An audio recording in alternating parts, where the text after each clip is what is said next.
ஹாய்லாம் எப்படி இருக்கீங்க? Welcome to Current Wares. எனக்கு வர வர நம்ம தமிழ்நாட்டில் இருக்க இந்த பெரிய பெரிய எஸ்டாப்ளிஷ் மீடியா இருக்கு இல்லையா? அது மேலே இருக்க மரியாதையே போயிடுச்சு. ரொம்ப கேவலமா நடந்துக்கிறாங்க. ரொம்ப ரொம்ப ரொம்ப ரொம்ப கேவலமா நடந்துக்கிறாங்க. அது ஏன் அப்படின்னு தெரியல.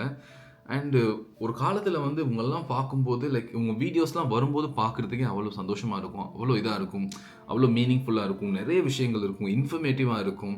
ஆனா, இப்பல்லாம் அப்படி இல்ல. என்னடா இது இவ்ளோ கேவலமா நடந்துக்கிறாங்களே! அப்படிங்கிற மாதிரி இருக்கு. நான் ஒரு மீடியா பார்த்தேன். அந்த மீடியா பேர் சொல்ல விரும்பல. ஆ அந்த ஒரு கன்டென்ட் கிரியேட்டர் அவங்க வந்து நெறைய பேத்து கூட வந்து ஒரு மாதிரி டபுள் மீனிங்ல அந்த மாதிரியெல்லாம் கன்டென்ட் போடுறவங்க ஒரு லேடி. பயங்கரமா மோசமா இந்த மாதிரியான கன்டென்ட்ஸ் தான் போட்டுக்கிட்டு இருப்பாங்க. என்னைக்குமே வந்து மக்களுக்கான ஒரு நல்ல விஷயங்கள் பார்த்ததே இல்ல. அந்த பையன் வந்து ஒரு மாதிரி ரோட்லலாம் சும்மா தெருவுலலாம் ஆடிக்கிட்டு இருந்தான். அந்த மாரிலாம் பண்ணிக்கிட்டு இருந்தான். அதுக்கப்புறம் இப்போ அவனும் ஒரு சேனல்ல ஒர்க் பண்றான். அந்த பையனோட சேர்ந்துக்கிட்டு ஒரு மாதிரி இந்த மாதிரி பயங்கரமா அசிங்கமா பண்ணிக்கிட்டு இருந்தாங்க. அவங்கள கூப்பிட்டு இவனுங்க வீடியோ பண்றானுங்க. அவனுங்கள கூப்பிட்டு இது ரொம்ப பெரிய ஒரு எஸ்டாப்ளிஷ்டான மீடியா. அதாவது இந்த தமிழ் சினிமால அவார்ட் ஃபங்ஷன்லாம் கூட அவங்க பண்ற ஒரு மீடியா. அவங்க வந்து இவங்கள கூப்பிட்டு வந்து ஒரு வீடியோ பண்றாங்க. என்ன மாதிரி இப்படி பண்றீங்க, அப்படி பண்றீங்க அப்படின்னு சொல்லிட்டு. அது மட்டும் இல்லாம இந்த ஸ்ரீலங்கால அர்ச்சனா வந்து ஒரு 1ஆம் நம்பர் அப்படி சொல்லக்கூடாது நானு. பட் ஆனால் ஸ்டில் அந்த மாதிரியான ஒரு ஒரு சைக்கோ அந்த மனுஷனை கூப்பிட்டு, "ஐயய்யோ! நீங்க வரும்போது நார்மலா பயமா இருக்கும்னு நெனச்சேன். பின்னுக்கு ஒரு 10 காரு, முன்னுக்கு ஒரு 10 காரு இப்படிலாம் வருவீங்கன்னு நெனச்சேன். நீங்க எப்படி வாரீங்க? எப்படி வாரீங்க?" எல்லாத்துக்குமே தெரியும். அந்த மனுஷன் வந்து எவ்வளோ பெரிய ஒரு பைத்தியக்காரன்ட்டு. இருக்க மக்களுக்கு எவ்வளோ பெரிய அவமானத்த எடுத்து குடுத்துருக்கு அந்த மனுஷன். ஈவன் ஸ்ரீலங்கன் பார்லிமெண்ட்ல போயிட்டு கூட என்னென்ன கேவலமான கதையெல்லாம் அந்த மனுஷன் கதைச்சிட்டு இருக்கான்னு சொல்லிட்டு. அந்த மாதிரியான ஒரு கிறுக்கன வேலை மெனக்கெட்டு வந்து ஒரு பெரிய ஒரு இது மாரி அவனா வந்து வீடியோ எடுத்து காட்டுறது. ஐ டோன்ட் அண்டர்ஸ்டாண்ட் இதனால வந்து என்ன கிடைக்குதுன்னு சொல்லிட்டு. ஆனா இதெல்லாம் ஏன் பண்றீங்க? அவங்க வந்து டாக் ஆஃப் த டவுனா இருக்காங்க. அதனால அவங்க யாரா இருந்தாலும் பரவால்ல. அவனுங்க என்ன கேடுகெட்ட வேலை பண்ணியிருந்தாலும் பரவால்ல. எவ்வளோ கேவலமான விஷயங்கள் பண்ணியிருந்தாலும் பரவால்ல. அவனுங்க இப்போ வந்து ட்ரெண்டிங்ல இருக்கானுங்க. ஸோ அவனுங்கள நாங்க வீடியோ எடுப்போம். அப்படிங்கிற மாதிரி ஆயிருச்சு. அதனால தான் இப்ப நெறைய பேர் வந்து இந்த மாதிரி கேவலமான விஷயங்கள், கிரிஞ்சான விஷயங்கள் இதெல்லாம் இப்போ ஒரு மாதிரி இதுதான். இத பண்ணா மட்டும் தான் வந்து நம்மள வந்து மீடியா பார்ப்பாங்க. இது பண்ணா மட்டும் தான் நம்மளுக்கு இது கிடைக்கும். இந்த ஒரு அட்டென்ஷன் நம்மளுக்கு கிடைக்கும். அப்படிங்கிற மாதிரி நெறைய பேர் தெரிய ஆரம்பிச்சுட்டானுங்க. வாட்டெவர். ஸோ நீங்க இன்ஸ்பயர் பண்ணியிருக்கிறது வந்து வெறும் தற்கூரிகளையும், பைத்தியக்காரங்களையும் தான். மத்தபடி வந்து ஆக்கப்பூர்வமான விஷயங்கள பண்றவங்களையும், இல்லன்னா வந்து மக்களுக்கான விஷயங்கள எடுத்து சொல்றவங்க யாரையுமே நீங்க இன்ஸ்பயர் பண்ணல. அது இன்னொரு பக்கம், இன்னொரு முக்கியமான விஷயம். இப்ப நான் ரீசென்ட்டா கூட பார்த்தேன். ஒரு ஒரு மூவியோட பிரஸ் மீட்ல வந்து பேசிக்கிட்டு இருந்தாங்க. அந்த பிரஸ் மீட்ல வந்து ஒரு ரிப்போர்ட்டர் கேட்குறாரு. தமிழ்நாட்டில வந்து பட்டி தொட்டி வரைக்கும் இன்னைக்கு கல்விங்கிற ஒரு விஷயம் போயிடுச்சு. ஆனா, இன்னும் ஒரு சில இடங்கள்ல வந்து இந்த மலைவாழ் மக்களுக்கு வந்து இன்னுமே வந்து கல்வி போயிட்டு சேரல. அத பத்தி நீங்க நினைக்கிறீங்கன்ட்டு. ஏன்டா யார்கிட்ட எந்த கேள்வி கேட்கணும்னு தெரியலையா? அதுதான் சொல்றேனே, சினிமாக்காரனுங்க போயிட்டு தொடர்ந்து இந்த மாதிரி அரசியல் கேள்விகள், அரசியல் சம்மந்தமானது, உலக அரசியல் சம்மந்தமானது இதெல்லாம் கேட்டு, ஏதோ இவனுங்க வாயிலிருந்து வந்தா மட்டும் தான் இது வந்து ஒரு வேத வாக்கு. இவனுங்க வாயிலிருந்து வந்தா மட்டும் தான் வந்து தமிழ்நாட்டுக்கு ஒரு விடிவு அப்படிங்கிற மாதிரி இவனுங்கிட்ட தேவடு காத்து இந்த மாதிரியான கேள்வி கேட்குறது ஏன் இப்படி ஏன் இந்த மாதிரியான ஒரு இமேஜ் கொடுக்குறீங்க? அவங்க வந்து அவங்களோட ஜாப் தான் பண்றாங்க. ஆக்டர்ஸ் அவங்களும் ஒரு ஜாப் தான் பண்றாங்க. ஒரு சேலரிட் எம்ப்ளாயியா இருக்காங்க. அண்ட் அவங்களோட சேலரிக்கும் மத்த ஜாப்ல பண்றவங்களோட சேலரிக்கும் வித்தியாசங்கள் இருக்கலாம். பட் ஆனா எண்ட் ஆஃப் த டே அவங்களும் ஒரு ஜாப் பண்றாங்க. அவங்களுக்கு எந்தெந்த கேள்விகள்லாம் தகுதியோ அந்த மாதிரியான கேள்விகள தான் கேட்கணுமே தவிர, சம்மந்தமே இல்லாம மக்களுக்கு வந்து என்ன பண்ணுவீங்களா? மக்களுக்கு வந்து இது செய்வீங்களா? மக்களுக்கு எதிரா அப்ப நடிக்கிற குரல் குடுப்பீங்களா? அப்படின்னு கேட்டு, இன்னைக்கு பார்த்தோம்னா வந்து நடிக்கிறதுல முக்காவாசி பேர் வந்து அரசியல்ல இருக்காங்க. ஏதாவது ஒரு கட்சிக்கு சம்மந்தமா இருப்பாங்க. ஏதாவது ஒரு கட்சிக்கு இல்லன்னா இப்ப வரப்போறேன்பாங்க. ஸோ என்னன்னா வந்து லைக் அது அப்படியே லிட்டரலி அங்கருந்து அப்படியே இங்கிட்டு. அப்படியே ஒரு ஜம்ப். அப்படியே இந்த பக்கம் ஒரு ஜம்ப். அதான் பண்றாங்க. இதுக்கு வந்து முக்கிய காரண கர்த்தா இந்த மீடியா தான். என்ன பொறுத்தவரை சொல்ல மீடியா. அந்த மீடியா அவனுங்கள கூப்பிட்டு அத கேட்டு, இத கேட்டு அந்த மாதிரியான ஒரு இம்ப்ரஷன கிரியேட் பண்ணி, இதுக்காக போராடுற எவ்வளோ பேர் இருக்காங்க. அவங்களுக்கு வந்து ஃபேம் இருக்காது. இந்த மாதிரி ஒரு ஐடி இருக்காது. ஏன்னா அவங்க இது பின்னுக்கு போயிட்டு தேடுறவங்க இல்ல. நெறைய பேர் இருக்காங்க இன்னும் அந்த மாதிரி.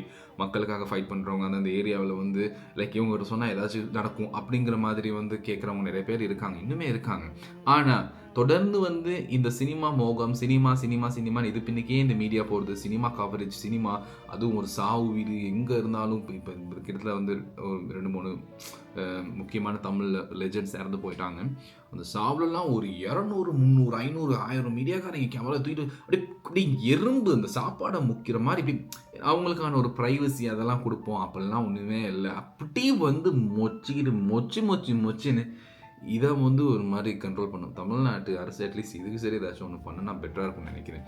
என்னடா இது இவனுங்க இந்த மாரி எல்லா இடத்துக்கும் போற இடத்துல அது மாரி இல்லாம வல்கரான கன்டென்ட்ஸ் பண்றவங்களுக்குலாம் இந்த மாரி விஷயங்கள்லாம் வந்து ஒரு மாதிரி பேன் பண்ணணும்ப்பா. கேவலமான கண்டென்ட் பண்ணுறவங்களாம் பேன் பண்ணணும். இதெல்லாம் வந்து இவங்கள கூட்டம் வந்து ஒரு மாதிரி இன்ஸ்பயர் பண்ணி இவனுங்க அதை வந்து ஒரு 100 பேர் 1000 பேர் 10,000 பேர் 1,00,000 பேர் இவனுங்க இன்ஸ்பயர் பண்ணி லைக் சின்ன சின்ன பசங்க குழந்தைங்கள்லாம் எல்லாருமே வந்து இந்த மாதிரியான ரீல்ஸ் பண்ண ஆரம்பிச்சிட்டாங்க, இந்த மாதிரியான வீடியோஸ் பண்ண ட்ரை பண்ணுறாங்க. ஏன் அது பண்ணால் மக்கள் பார்க்குறாங்க அப்படிங்கிற மாதிரி. ஸோ ஒரு மாதிரி தவறான கண்ணோட்டத்திலே இந்த மாதிரி விஷயங்கள்லாம் போய்கிட்டு இருக்குது. ஸோ இது எல்லாத்துக்குமே வந்து காரண கர்த்தாவாக இருக்குது இந்த மீடியா தான்.